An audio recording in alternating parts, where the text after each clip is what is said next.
Hello again, my friends, and welcome back to my channel. And as you may have noticed, I haven't been making a lot of videos lately, and specifically I haven't been making a lot of book-related videos. That is not because the channel is dead or anything like that. It's just I haven't been in a reading mood for quite a while now, actually, almost since New Year's, and I don't know, I've just had so many other hobbies that I wanted to spend time with instead. For example, quite recently, there was a new update for the video game called Terraria, which happens to be one of my favorite video games ever, so I've been spending some time with that.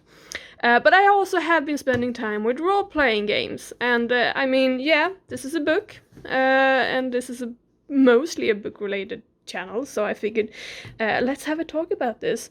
I have talked about one role-playing game book before on my channel, which would be this one, Fantasy Age, the basic rulebook, by Green Ronin Publishing, and this one, Expanse, is also by Green Ronin, same publisher. Almost the same system also. This uses the Age system, which stands for Adventure Game Engine. They are not identical, but if you played Fantasy Age, jumping into Expanse is not going to be that difficult. I haven't played Fantasy Age, but I am currently playing through the Expanse role-playing game. Specifically, me and my friends, we are playing through this campaign, which was quite recently published, so it's quite new.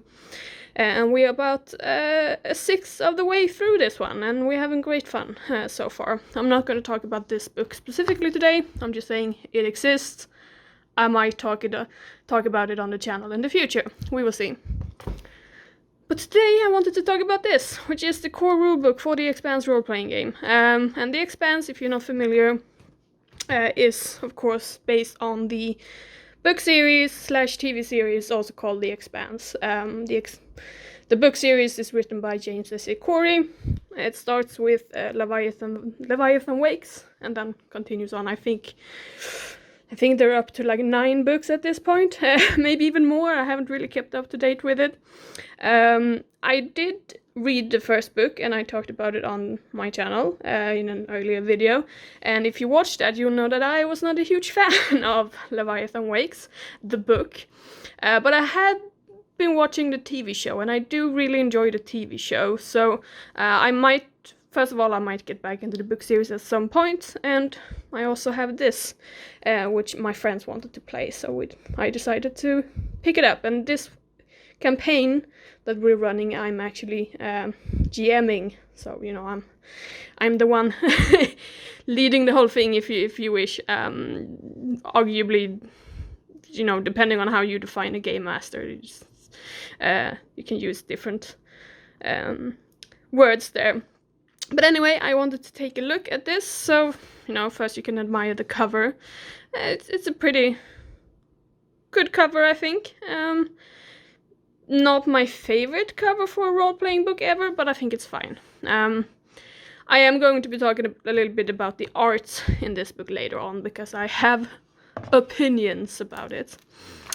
So yeah, start with the standard stuff here, and then we have this little thing here, which is The Last Flight of the Cassandra, and this is actually a short story by James S. A. Corey, so it's officially canon, so to speak. I did read this short story. I think as a hook for a role-playing adventure or a role-playing campaign, I think this is good. It ends in a way where you are sort of, oh, you know, why didn't they investigate that? That was so exciting. But then, of course, the idea is that you in a role-playing game maybe should play out that part where they investigate that weird stuff that they found. So as such, I think it's good. But as a short story on its own, like taking out of the context of role-playing games, I don't think it's very good. It's sort of meh. The ending is very unsatisfying. If you don't read it as a hook for a role-playing game, it sort of leaves you maybe a little bit maybe leaves you wanting a bit more, so to speak. Which is not necessarily a bad thing, I suppose, but it is what it is. And then we get the standard introduction, what is role-playing, what is the Expanse, etc. The kind of thing that turns up in most role-playing games books. Nothing really special or unique here. It has a short introduction into the core concept of the H system, which is that you mostly will roll 3d6s, meaning 3 six-sided dice, and one of them will be your so-called stunt die or drama die, or depending on which book you're looking at, it's called different things. But one of the dice will be special and sort of have a special function in the game. And then we start with the player section. I believe this was pretty much the same as for Fantasy Age, that they start with this part and jumps pretty much right into character creation, pretty much. Talks about standard tests that you do in the game, the ability test, which is one that you will use a lot. So you have you roll your 3d6s, you add your ability score, and if you have a focus specialization in that ability, you'll get a little bit of a bonus. So yeah, and here you see something, fortune. So fortune is not a name for the amount of money or something that your player character has. Fortune is actually, I would compare it sort of with fate points in Fate, the role-playing game, if you play that. In this one, it's almost also a replacement for hit points, because the Expanse role-playing game doesn't use hit points. So you have to use, if you are hit by an attack, you will use your fortune points to sort of take away damage, kind of. It honestly takes a little bit getting used to. I think I kind of miss hit points, because the concept of hit points are sort of kind of easy, to conceptualize as, well, this is like your life total, and once your life total goes down to 0, you're dead, kind of. While fortune points, narratively, you have to use differently, because you roll, person will roll to see if they hit their opponent, and then if they do, they will roll for damage, and then depending on how much damage they roll, their opponent can use that number of fate, or not fate points, fortune points, to remove said damage, and sort of describing that narratively instead of mechanic-wise. I think takes a little bit getting used to and a little bit of practice. I think the earliest game sessions that me and my friends run, we weren't really fond of this part, but I think we're getting used to it, and I think I, as a game master, are sort of getting the hang of how can I describe this action when one of my NPCs maybe uses fortune points to take away some damage. How do I describe that narratively, instead of just saying, oh, I use up 6 fortune points to take away this damage, because that's kind of boring. You want to describe it dramatically, and I think I'm getting a hang of it now, but it took some getting used to. Anyway, yeah, so more types of tests you can have, if you're gonna working on something that takes a lot of time, you will have an advanced test where you sort of do some small repeated tests, etc., etc. Talked a little bit about conditions, etc., the kind of things that you might encounter. Since this is a space game, you will of course maybe have to deal with things like free falling, for example, or if you've been experienced the vacuum of space, you might have some trouble with that too. So that kind of thing. It divides things into narrative time and action time, sort of depending on are you fighting with someone or are you doing other things. This is sort of standard stuff, I think. And then we have the second part of the player section, which is of course the actual character creation. The first part was sort of an introduction to getting ahead to this part. In the H system, we have 9 abilities. So you have accuracy, constitution, fighting, communication, dexterity, intelligence, and perception, strength, and willpower. So you roll. You can actually for all the steps in character creation here, you can choose if you want to roll your stats, getting them randomly, or pick. If you have an idea for a character you want to play already, you can sort of tailor it to that. My players actually made like differently. Some rolled randomly because they were like, I don't really know what kind of character I want to play, so let's see what the dice gives me for kind of character. So that was, I think, nice to have that choice. You get your origin, which of course is either Belter, Earther, or Martian, as in the TV show and the book series. This particular rule book is sort of, it assumes for the most part that the events of Leviathan Wakes, the first book or the first season of the TV show, has happened, and then it's sort of building on that.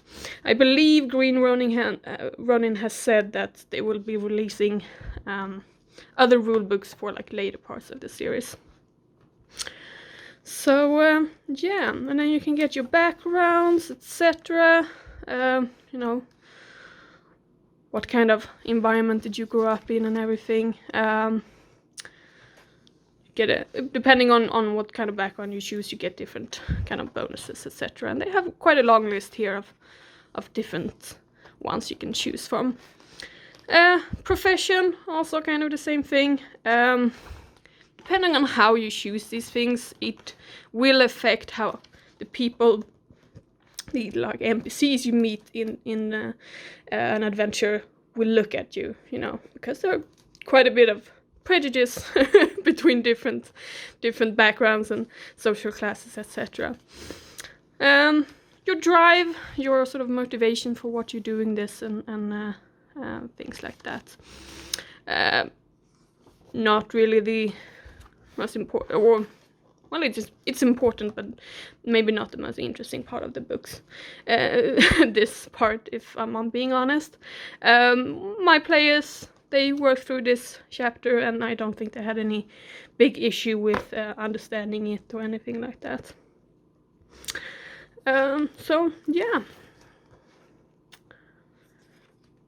And then they talk about leveling improvements, and this is mostly up to the GM to decide, when do you level up, when has the characters gone through so many events that they have grown as characters, I suppose.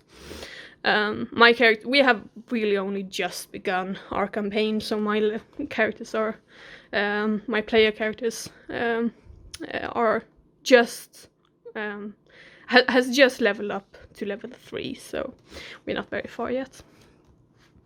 And then you have ability focuses, so on your abilities, like communication, for example, you can have a number of focuses. That is sort of a part of that ability that you're extra good at, and it will give you a bonus when you roll tests. So I think this is quite nice, actually. It's quite a long list of focuses that you can choose from, and I feel like my players right now, they have a very good spread of focuses. I can, as a game master, demand that my players have a certain focus for a specific test. So if none of them have that focus, they can't roll for that test because it requires a very special kind of knowledge beforehand. So I haven't done that yet, but I might at some point. You can do that if you wish. And then you have talents, which is not the same thing as focus. This is also something that gives you bonuses, so to speak, but not necessarily bonuses when you roll. This is more other kinds of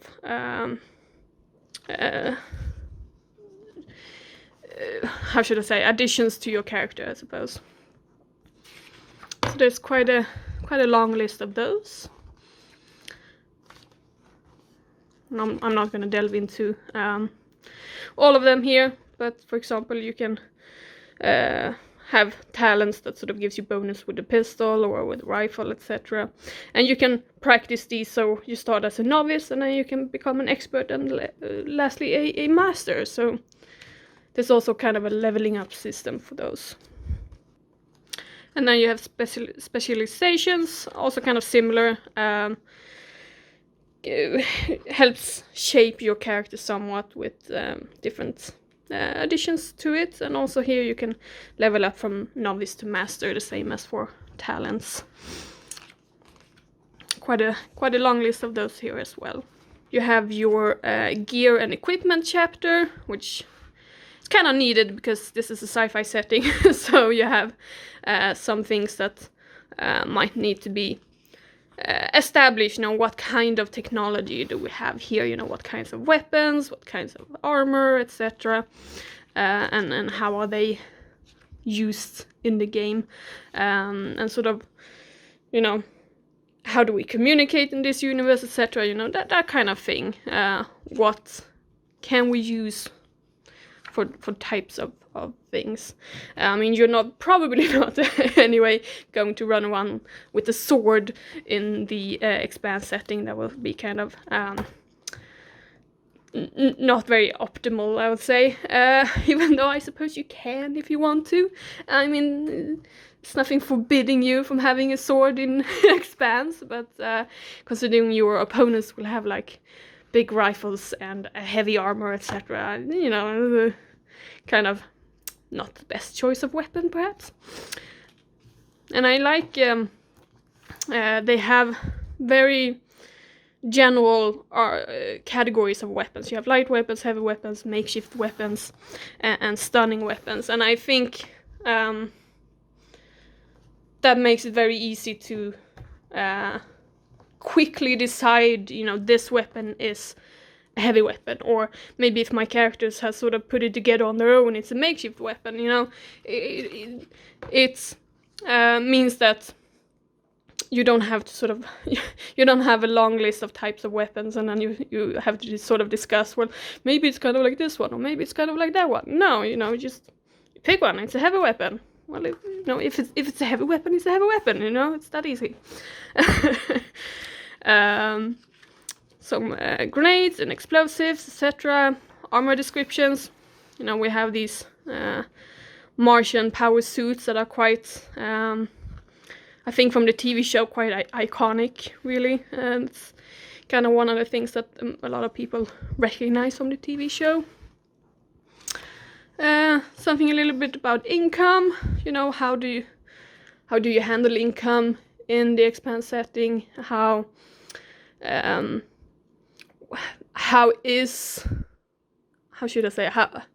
does the economy work in the Expanse? You're not running around with gold coins in a pouch exactly. You have a different system for it, obviously. Maintenance and things like that, taking care of your ship, etc. Things that's sort of good to know when you're working on getting like an idea of what type of setting is this is kind of thing that is useful. Then we have a chapter on gameplay, so this is a pretty big chunk of the important stuff, so to speak. You have action encounters, which are like the fights. They function slightly differently than more other kinds of encounters.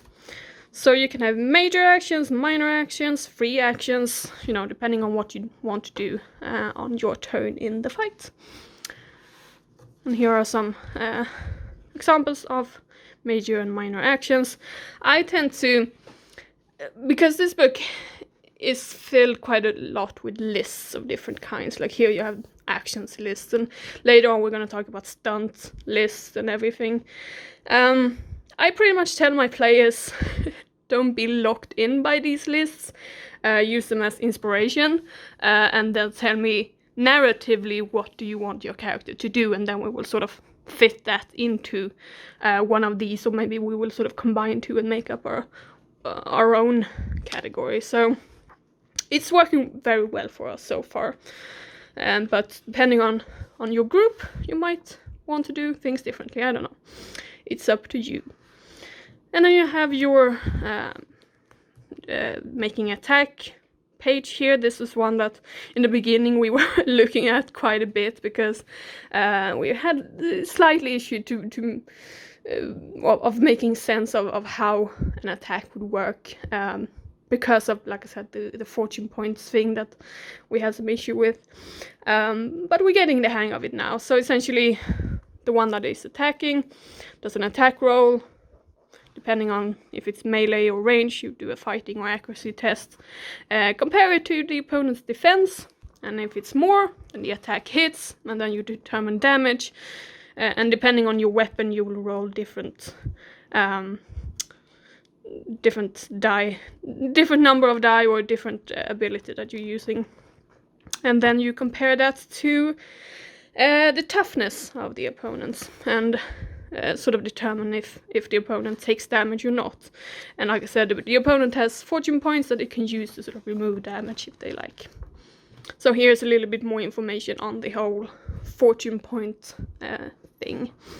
I think mechanically there's no real issue with the fortune points system. It was just, how do I describe it narratively, that I think was an issue for my group in the beginning. So you might want to, if you're getting into this as a GM, you might want to read this part a little extra, just to make sure that you sort of understand what's happening. And then it's talking a little bit here about like special circumstances, you know. If you have vehicles in your combat, how do you handle that, or explosives, etc. I think it's good that there are rules for these kinds of situations. You know, if you have a chase, characters are chasing each other, how would that work?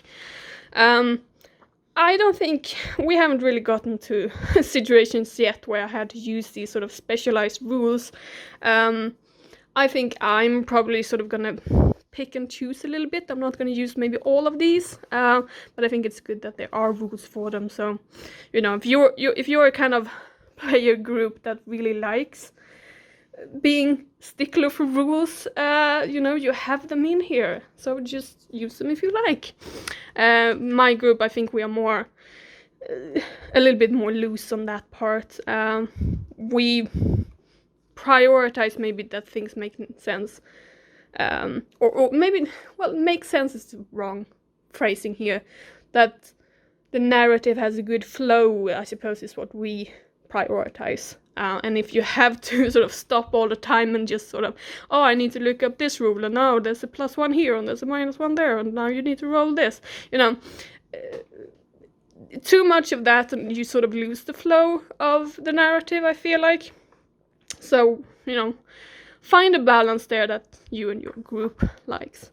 And if you're in any way experienced with role-playing games, I assume you're already doing that sort of thing. So, you know, you don't need to hear me tell you that. I'm just explaining sort of how me and my group are doing it. And then we go into stunts. So, stunts, I talked about this when I talked about the Fantasy Age book as well. When you roll doubles on a test, let's say you roll 3 dice and you get 2 4s or something, then you get to do a stunt. And depending on the situation, you can do chase stunts or combat stunts or whatever. And your special die, your drama die, or your stunt die, or whatever you want to call it, the number on that decides how many stunt points you get, and then how many stunt points you have determines what kind of stunt you can do. And I think this is also a part where I've sort of told my players, don't feel locked in by this specific list here, because, just tell me narratively what you want to do, and we want to make sure that it fits into one of these somehow. So there's quite a long list of stunts here in the book, and if you have the Game Masters kits, you will also get a few of them on here. Let's see if I can find any. Well, here you have a few of them, so you can sort of hand them around at the table for people to look at if they want. And then you have exploration encounters, which are not the same thing as action encounters, so these are not necessarily fights, they are more, exploration, other kinds of action, just searching, whatever it is that the characters are doing. And you have stunts for these types of encounters as well. Talks a little bit about investigations, if you need to do something that takes a little bit longer time, etc. Social encounters, which is more when you're talking to other characters, maybe the NPCs or whatever, and they can have sort of different attitudes towards the player characters, or the player characters can have different attitudes to the NPCs, and they can be, friendly or hostile or whatever, and that sort of affects how they talk to each other and how easy maybe they would be to persuade of different things. Once again, this is something that there are very, very specific rules for this in the book, and I sort of use those rules loosely, like a guide, but I'm not a stickler for it exactly. Because I think, based on what I remember from the book, you have to, in order for them to go from being, let's say, very hostile to maybe neutral or something, you have to sort of advance that in steps, kind of. I don't really... If I feel like the characters in the discussion that maybe we're role-playing, if I feel that the players are doing a good enough job of it, then I sort of advance them automatically on this scale, depending on the situation, of course. So, that's up for you to decide how you do that. And there's some social stunts as well here.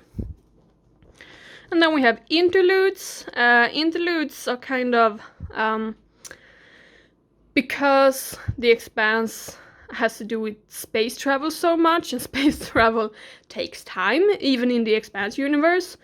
They sort of say that, well, if you're traveling between two parts and it's going to take a week to travel that distance, you don't actually have to roleplay that whole thing. You can just call it an interlude, and sort of let the players say that, well, during this week of travel, I spent so and so many hours on training, and then if you have accumulated 100 hours of training in a special like ability or something, you get to level that up, etc. And you can work on making friends with other characters, etc. Sort of those kinds of things you don't really need to role play. You can just say that, oh, I practiced this during our 1 week travel between two different places. And then you have your spaceships, which is of course quite a important part of the Expanse universe. And we talk a little bit about space travel, and talk about like a little bit of the lore of space travel. In the Expanse universe, you have the Epstein drive, that is sort of the thing that moves the ships along. And what the kind of things that you need to think about when you handle ships. There's a little bit like scientific background here, some phrases and things that you might want to use, or might be useful for you. Since I already have a background in astronomy, I don't really need like a explanation for these words.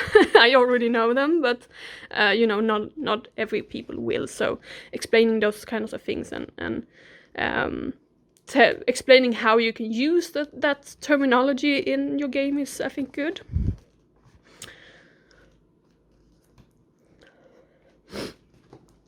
And then they talk a little bit about communication and travel times in the Expanse universe, you know, with the Epstein drive. How can you fly in the solar system and how long will it take, etc. So you have actual number tables here for those who wants to delve into that. It's quite extensive on that part. I haven't really looked at these tables yet because in my campaign we haven't been doing that much space travel yet, or at least not where I have to use this, but I think it's good that it's there because it will give you an overview of, you know, time scale and distance scale in the Expanse universe and sort of what you can expect from that. And then we of course have our spaceships, the different types, sizes, and how many crew members each of them might have, etc. What kind of weapons they may have, what kind of sensors, etc. You know, the kinds of things that your player characters will probably already know because they live in this universe, but you as a player might not know yet. Talks a little bit about, you know, qualities, flaws, what different kinds of ships will have different sort of weaknesses, etc. And I said I was going to talk a little bit about the art in this book. Overall, like taking the book as a whole, I'm not a huge fan of the art actually, and I'm gonna explain a little bit later why I think that. But I will point out that I think the spaceship images here, or drawings, are, I think, the best ones. They are just, I don't know, I just think they're really, really beautiful. They're really clear, and they're not too dark. There's still a lot of color and light in them, and you can see the ship, you can see the details on the ship, you get sort of a sense of the scale of the ship, etc. So yeah, I mean, I really dig these images. I think they're really, really nice.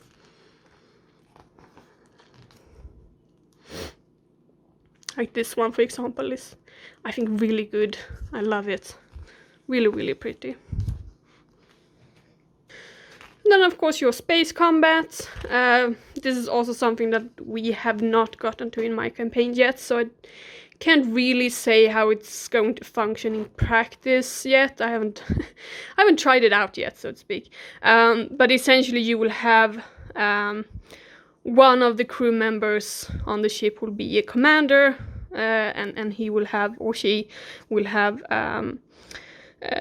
special kinds of stunt points that they can actually like hand out during a fight, because, well, you know, they're the commanders, so they get to do things like that. They get to make decisions.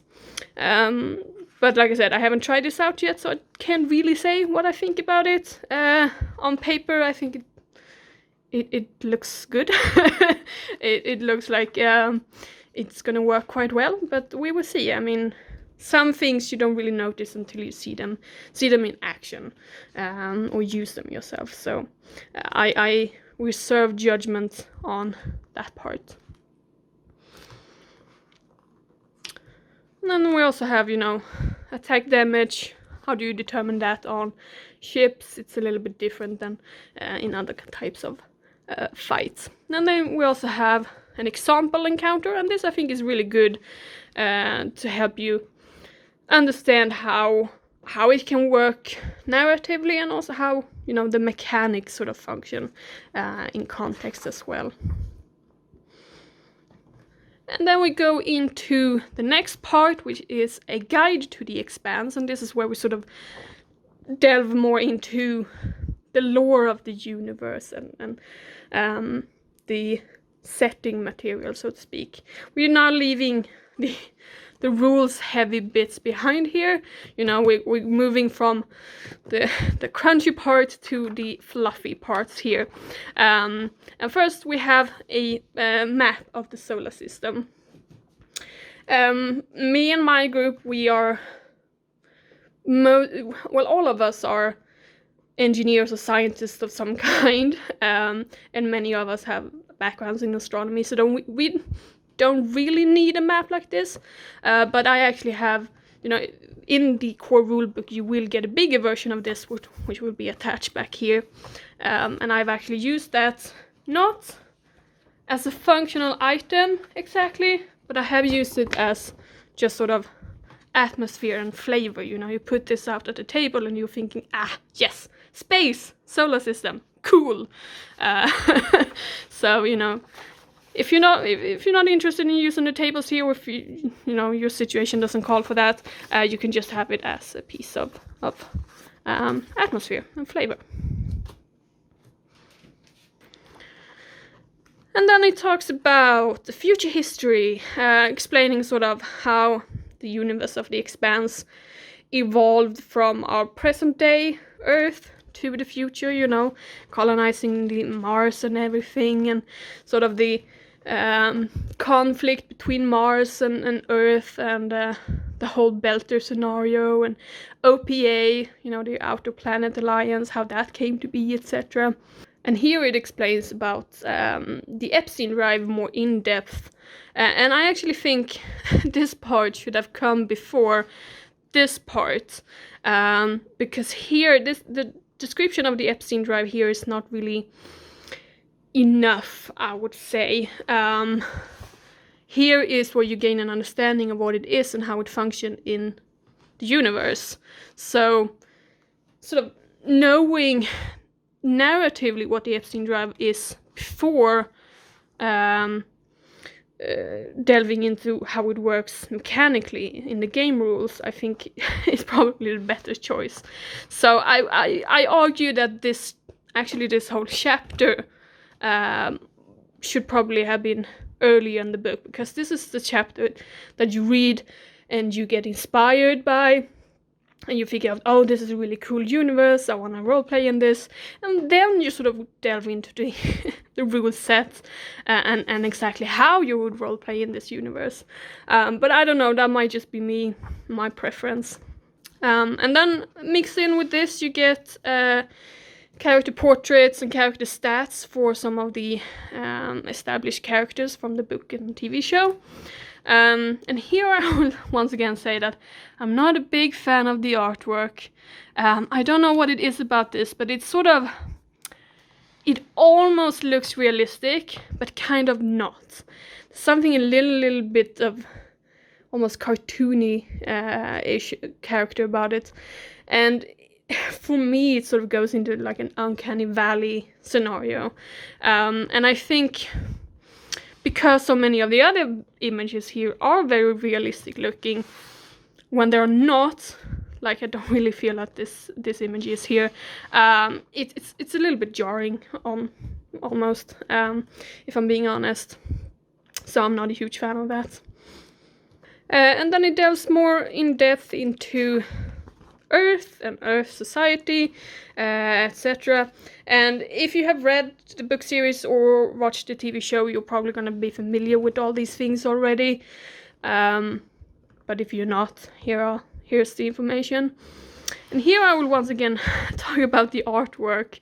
This is one of the images that I really don't like. First of all, I think it's too dark. I think it's too blurry. I don't really... It looks rushed in my opinion, like it's unfinished or something.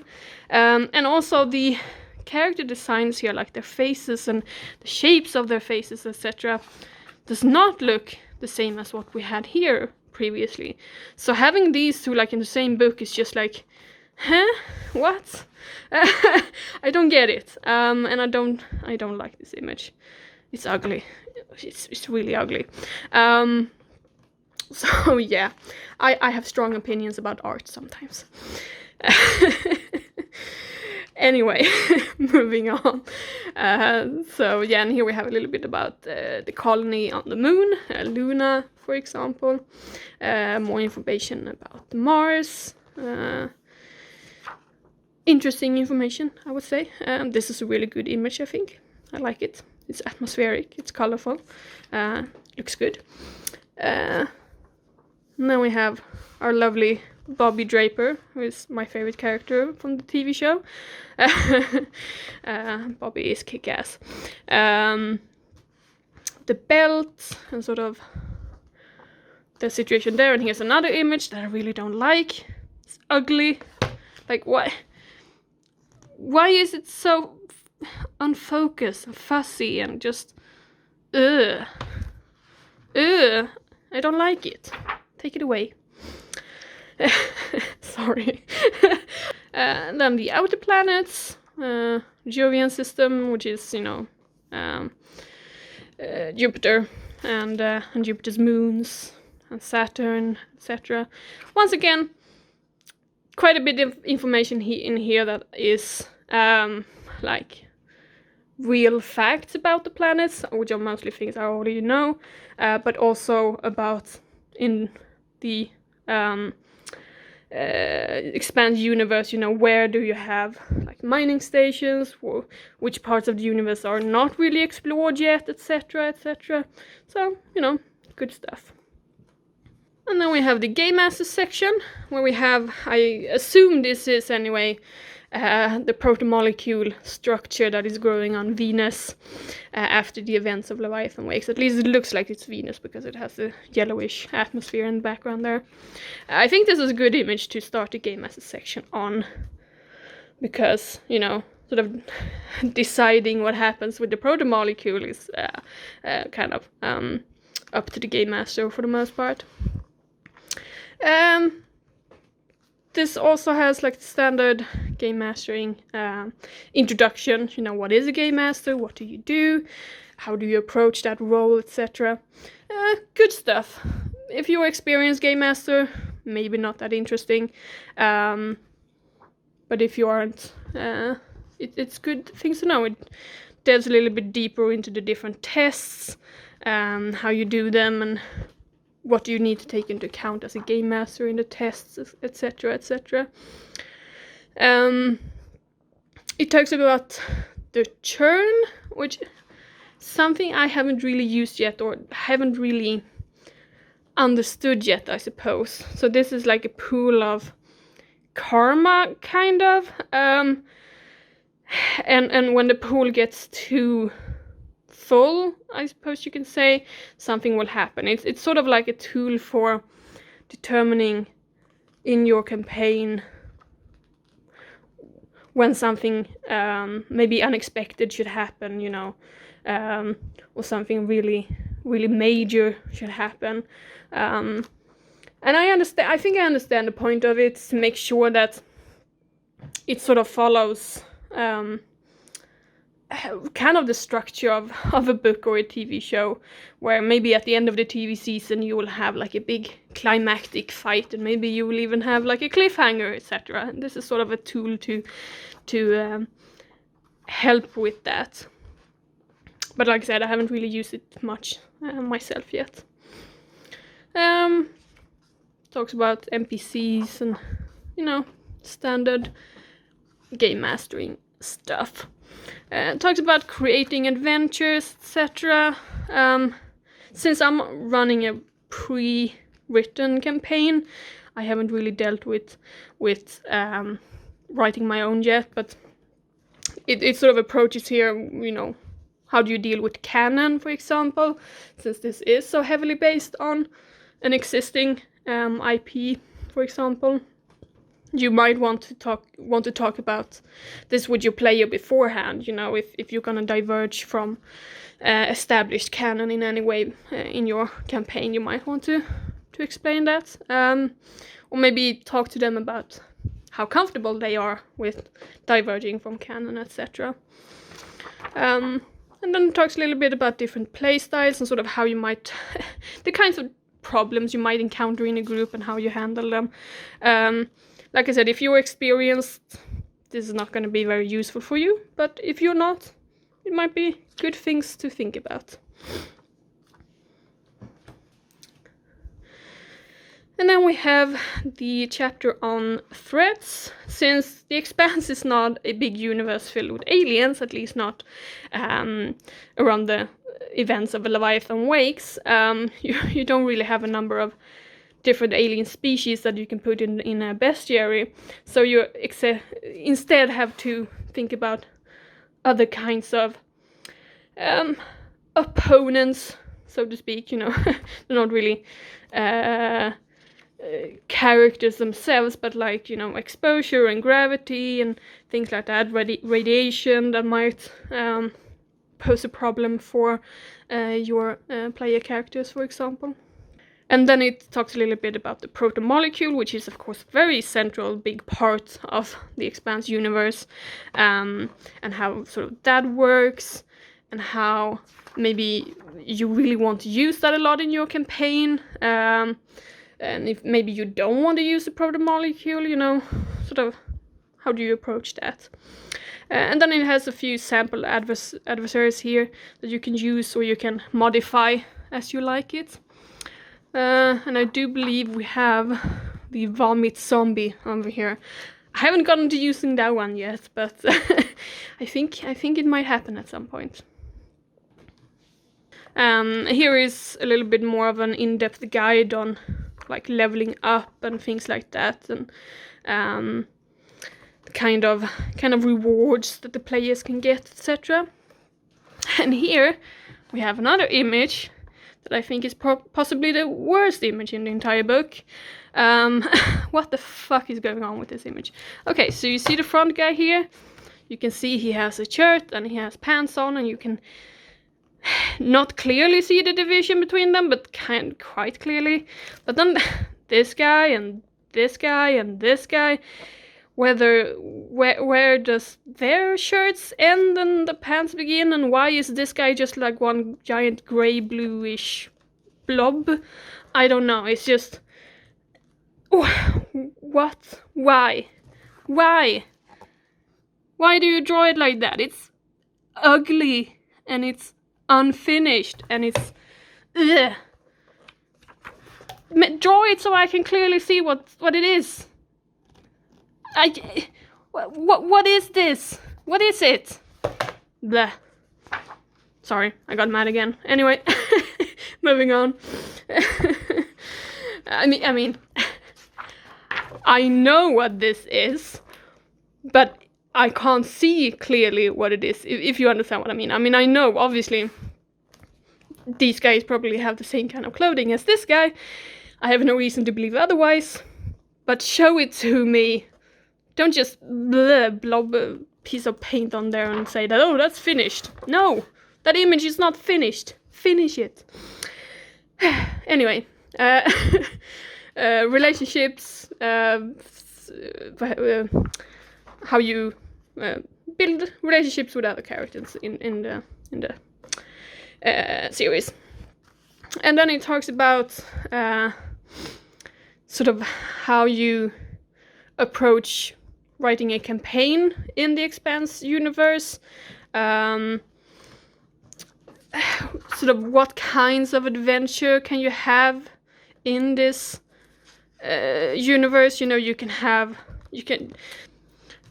This book, like I said earlier, this sort of assumes that you're running this after the events of Leviathan Wakes, but you can place your adventures far earlier in the story or far later, or you can have alternate timelines, etc. There's many opportunities, many possibilities, and this sort of gives you examples and what types of story. Do you really want the military series, for example? Then it gives you some advice on how to build that, etc.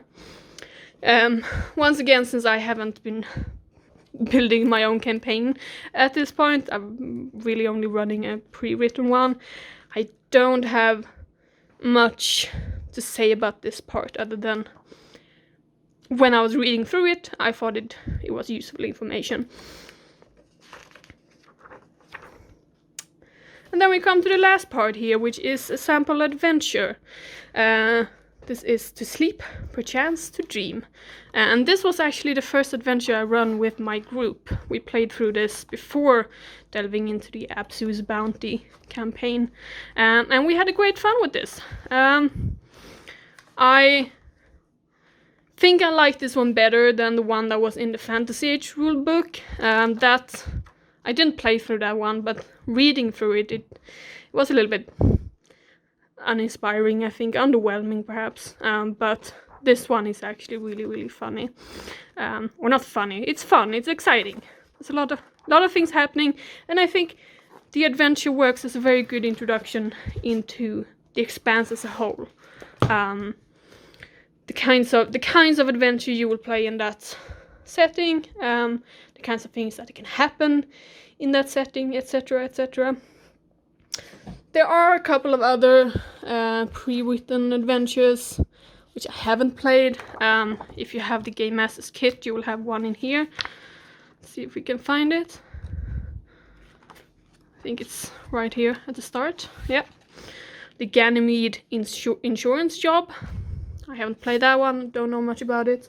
And if you can print out the quick start, which is free, there's also an adventure in here called The Cupbearer, which I also have not played through. Let's see where it starts. It should start there, The Cupbearer. So yeah, that was The Expanse role-playing game. Not quite a review per se. I might revisit it once I've played it more than I have today, but it was sort of a first impressions anyway, and a quick I don't know if it really was that quick, but a flip through of the book and a little bit of a look at it, at least. Not very in depth maybe, but a look at it anyway. So yeah, I hope you got inspired by this, and maybe you want to run a Expanse role-playing game at some point. Anyway, that is all for me this time. I will see you again soon. Bye bye.